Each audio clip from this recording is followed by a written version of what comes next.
രണ്ട് പ്രധാന സ്റ്റോക്കുകളിൽ വന്ന ലേറ്റസ്റ്റ് അപ്ഡേറ്റ് ആണ് ഇന്നത്തെ വീഡിയോയിൽ ഉൾക്കൊള്ളിച്ചിരിക്കുന്നത്. ഒന്നാമത്തെ സ്റ്റോക്ക് IDFC ഫസ്റ്റ് ബാങ്ക്. കഴിഞ്ഞ ട്രേഡിംഗ് സെഷനിൽ IDFC ഫസ്റ്റ് ബാങ്ക് 81 രൂപ 13 പൈസയ്ക്ക് അടുത്ത് ക്ലോസിംഗ് നൽകി. 57,000 കോടി രൂപയുടെ മാർക്കറ്റ് ക്യാപ്പുള്ള കമ്പനിയുടെ valuation 19.18, 52 week high 100, 52 week low 70. പ്രമുഖ ഡൊമസ്റ്റിക് ഇൻസ്റ്റിറ്റ്യൂഷണൽ ഇൻവെസ്റ്ററായ LIC IDFC ഫസ്റ്റ് ബാങ്കിൽ സ്റ്റേക്ക് ഹോൾഡിംഗ് ഉയർത്തി എന്നുള്ളതാണ് IDFC ഫസ്റ്റ് ബാങ്കിനെ സംബന്ധിക്കുന്ന positive update. Recently IDFC first bank കൊണ്ടുവന്ന പ്രൈവറ്റ് പ്ലേസ്മെൻറ്റിൽ LIC IDFC ഫസ്റ്റ് ബാങ്കിൻ്റെ 2.68% സ്റ്റേക്കുകൾ 80 രൂപ 63 പൈസ പെർ ഷെയർ എന്ന റേറ്റിലാണ് അക്വയർ ചെയ്തത്. ഇതുവഴി LICക്ക് IDFC ഫസ്റ്റ് ബാങ്കിലുള്ള ടോട്ടൽ ഷെയറുകളുടെ എണ്ണം 1.42 കോടിയിൽ നിന്നും 20.02 കോടിയിലേക്ക് എത്തിയിട്ടുണ്ട്. RBI IDFC ഫസ്റ്റ് ബാങ്കിൻ്റെ റിസ്ക് വെയ്റ്റ് കാറ്റഗറി ഉയർത്തിയതിൻ്റെ പശ്ചാത്തലത്തിലാണ് IDFC ഫസ്റ്റ് ബാങ്ക് 3,000 കോടി രൂപയുടെ പ്രൈവറ്റ് പ്ലേസ്മെൻറ്റ് കൊണ്ടുവന്ന് ക്യാപിറ്റൽ റൈസ് ചെയ്യാൻ തീരുമാനിച്ചത്.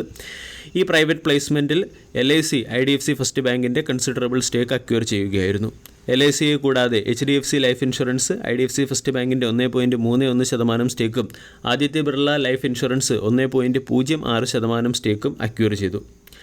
IDFC ഫസ്റ്റ് ബാങ്ക് കഴിഞ്ഞ ക്വാർട്ടർലി റിസൾട്ടിൽ അത്ര മികച്ച പെർഫോമൻസ് അല്ല കാഴ്ചവെച്ചത്. Net profit 9.75% ഇടിഞ്ഞിരുന്നു. 802 കോടിയിൽ നിന്നും 724 കോടിയിലേക്കാണ് കമ്പനിയുടെ നെറ്റ് പ്രോഫിറ്റ് ഇടിഞ്ഞത്. അതുമൂലം 100 രൂപയ്ക്ക് അടുത്ത് ട്രേഡ് ചെയ്തിരുന്ന സ്റ്റോക്ക് ഇപ്പോൾ അതിൻ്റെ സപ്പോർട്ട് പ്രൈസായ 80 രൂപയ്ക്ക് അടുത്ത് ലഭിക്കുന്നു. റീസെൻ്റ്ലി സ്റ്റോക്ക് 75 രൂപ വരെ എത്തിയിരുന്നു. അവിടെ നിന്നും ഡബിൾ ബോട്ടം രീതിയിലുള്ള ഒരു ക്യാൻഡിൽ പാറ്റേൺ ഫോം ചെയ്തതുകൊണ്ട് സ്റ്റോക്കിൽ ഏകദേശം ട്രെൻഡ് റിവേഴ്സൽ വന്നു എന്ന് കരുതാവുന്നതാണ്. ഇവിടെ നിന്നും 75 രൂപയുടെയോ അല്ലെങ്കിൽ 70 രൂപയുടെയോ സ്റ്റോപ്പ് ലോസ് വെച്ചുകൊണ്ട് 95, 100 പോലുള്ള ടാർഗറ്റുകൾ പൊസിഷണലി IDFC ഫസ്റ്റ് ബാങ്കിൽ പ്രതീക്ഷിക്കാവുന്നതാണ്. രണ്ടാമത്തെ അപ്ഡേറ്റ് സോളാർ ഇൻഡസ്ട്രീസ് ഇന്ത്യ ലിമിറ്റഡുമായി ബന്ധപ്പെട്ടത്. കഴിഞ്ഞ ട്രേഡിംഗ് സെഷനിൽ സ്റ്റോക്ക് 5.2% ഉയർന്ന് 12,075 അടുത്ത് ക്ലോസിംഗ് നൽകി. 1,00,000 കോടി രൂപയുടെ മാർക്കറ്റ് ക്യാപ്പുള്ള കമ്പനിയുടെ valuation 130, dividend yield 0.70%, 52 week high 12,539, 52 week low 3,483. Solar industries എന്ന സ്റ്റോക്കിൽ കഴിഞ്ഞ കുറച്ച് ദിവസങ്ങളായി തുടർച്ചയായി പോസിറ്റീവ് ന്യൂസുകൾ വരുന്നു. ഒന്നാമത്തെ പോസിറ്റീവ് ന്യൂസ്, സോളാർ ഇൻഡസ്ട്രീസ് നിലവിലുള്ള ഏതൊരു ഖര എക്സ്പ്ലോസീവിനേക്കാളും ഉയർന്ന രീതിയിൽ എക്സ്പ്ലോഷൻ സൃഷ്ടിക്കാൻ ശേഷിയുള്ള ഒരു പുതിയ ഫോർമുലേഷൻ ഡെവലപ്പ് ചെയ്തു എന്ന അപ്ഡേറ്റാണ്. SEBEX 2 എന്നാണ് പുതിയ ഫോർമുലേഷന് നൽകിയിരിക്കുന്ന പേര്. ഈ ഫോർമുലേഷൻ്റെ ശേഷി ഇന്ത്യൻ നാവികസേന സാക്ഷ്യപ്പെടുത്തുകയും ചെയ്തു. സാധാരണഗതിയിൽ എക്സ്പ്ലോസീവ്സിൻ്റെ ശേഷി അളക്കുന്നത് TNT അല്ലെങ്കിൽ ട്രൈ നൈട്രോ ടൊളുവിൻ എന്ന സ്റ്റാൻഡേർഡ് ഉപയോഗിച്ചാണ്. 2.01 times more powerful than TNT എന്ന ശേഷിയിലുള്ള പുതിയൊരു ഫോർമുലേഷനാണ് കമ്പനി ഡെവലപ്പ് ചെയ്തിരിക്കുന്നത്. ഇത് സോളാർ ഇൻഡസ്ട്രിയെ സംബന്ധിക്കുന്നതും അതുപോലെ തന്നെ സോളാർ ഇൻഡസ്ട്രീസിൻ്റെ റവന്യൂ പൊട്ടൻഷ്യൽ ഉയർത്തുന്നതുമായ ഒരു അപ്ഡേറ്റാണ്.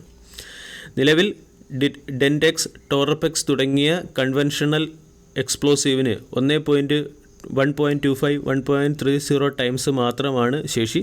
എന്നാൽ ഇത് 2 ടൈംസ് TNT സ്റ്റാൻഡേർഡിന് മുകളിൽ വരുന്ന എക്സ്പ്ലോസീവ് ആയതുകൊണ്ട് കമ്പനിയുടെ റവന്യൂവിൽ വരും സമയങ്ങളിൽ ഒരു ബൂസ്റ്റ് പ്രതീക്ഷിക്കാവുന്നതാണ്. കഴിഞ്ഞ ക്വാർട്ടർലി റിസൾട്ടിൽ സോളാർ ഇൻഡസ്ട്രീസിൻ്റെ പ്രോഫിറ്റ് 10% വർദ്ധിച്ച് 221 കോടിയിൽ നിന്നും 243 കോടിയിലേക്ക് ഉയർന്നിരുന്നു. കഴിഞ്ഞ ഒരു വർഷം കൊണ്ട് ഡിഫൻസ് സെക്ടറിലെ സ്റ്റോക്ക് വളരെയധികം റണ്ണപ്പ് ആവുകയും 75% മുകളിൽ റിട്ടേൺ നൽകുകയും ചെയ്തു. സോളാർ ഇൻഡസ്ട്രീസുമായി ബന്ധപ്പെട്ട് ഇന്നലെ മാർക്കറ്റ് അവറിന് ശേഷവും ഒരു അപ്ഡേറ്റ് പുറത്തു വന്നു. ഈ അപ്ഡേറ്റിന് മുകളിലുള്ള മാർക്കറ്റ് റിയാക്ഷൻ ഇന്നത്തെ ട്രേഡിംഗ് സെഷനിൽ പ്രതീക്ഷിക്കാവുന്നതാണ്. സൗത്ത്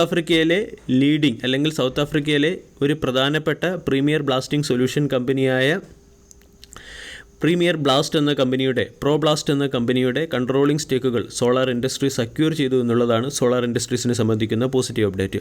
സോളാർ ഇൻഡസ്ട്രീസിൻ്റെ സബ്സിഡറി കമ്പനിയായ സോളാർ മൈനിങ് സർവീസ് ആണ് ആഫ്രിക്കൻ ബേസ്ഡ് കമ്പനിയായ പ്രോബ്ലാസ്റ്റിൻ്റെ കൺട്രോളിംഗ് സ്റ്റേക്കുകൾ അക്വയർ ചെയ്തത്.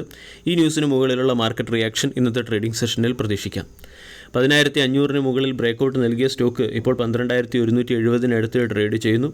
ഫ്രഷ് പൊസിഷൻ എടുക്കാൻ ആഗ്രഹിക്കുന്നവർ സ്റ്റോക്ക് അതിൻ്റെ സപ്പോർട്ട് പ്രൈസിനെ ടെസ്റ്റ് ചെയ്യുമ്പോഴോ അല്ലെങ്കിൽ സ്റ്റോക്ക് കൺസോൾട്ടേഷൻ ഫേസിൽ നീങ്ങുമ്പോഴോ മാത്രം പൊസിഷൻ എടുക്കുക.